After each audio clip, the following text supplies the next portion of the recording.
know about Corona.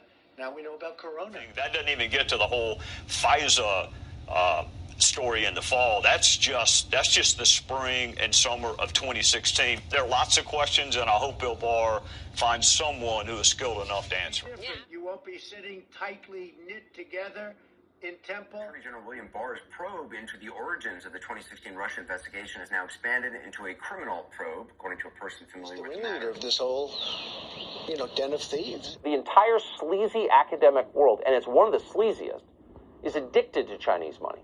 Harvard and Yale both stand accused of hiding hundreds of millions in donations from payments from foreign countries. Needless to say, China is one of the top contributors. Recently, the Texas A&M University system tried to gauge how many of its faculty were getting Chinese money. More than 100 of them had been recruited, it turns out, but only 5 had reported their work for a hostile foreign government. How many were indicted? You guess. Oh, yeah, 0. Now, America's universities are key centers of scientific research and technical innovation. Are working towards surrender. 1 is being actively pursued. Another 4 are expected to plead guilty here in Boston, 2 later today, and 2 in the coming weeks. We believe all of them, parents, coaches, and facilitators, lied, cheated, and covered up their crimes at the expense of hardworking students and taxpayers everywhere. Our investigation began last May after we uncovered evidence of a large-scale, elaborate fraud while working an unrelated undercover operation. Following 10 months of intense investigative efforts using a variety of sophisticated techniques, the FBI uncovered what we believe is a rigged system, robbing students all over the country of their right at a fair shot. News is this. Just moments ago, we received this document. This is a redacted version of the whistleblower complaint. CNN about Wuhan, China. The source on China's border with Russia is Beijing's latest battleground against coronavirus. And the latest now on a man charged with harassing a professor at the Texas A&M San Antonio campus. News 4 San Antonio's Camilla Rimbaldi joins us live from the magistrate's office with details. Camilla.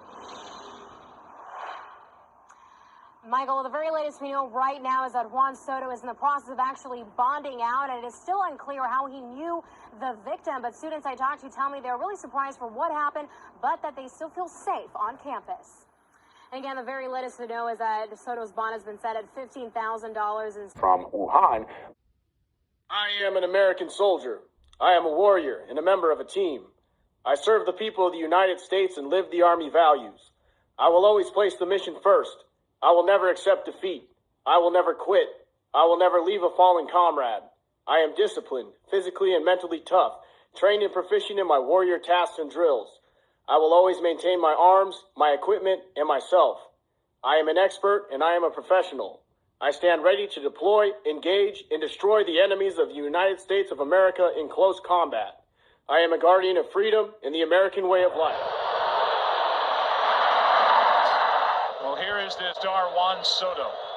Tons of power in his young age and young swing. Third youngest player, as you saw, to hit cleanup in a World Series, and he just cleaned up. Wow. Pitch was up. The game is tied, and that's up onto the railroad track atop the wall and left. I'm telling you, a lot of America doesn't know about this offense because they weren't on display in the first half. But this offense, with the old guys and the young guys, they're good. If Russia or China or any other country has those emails, I mean, to be honest with you, I'd love to see them.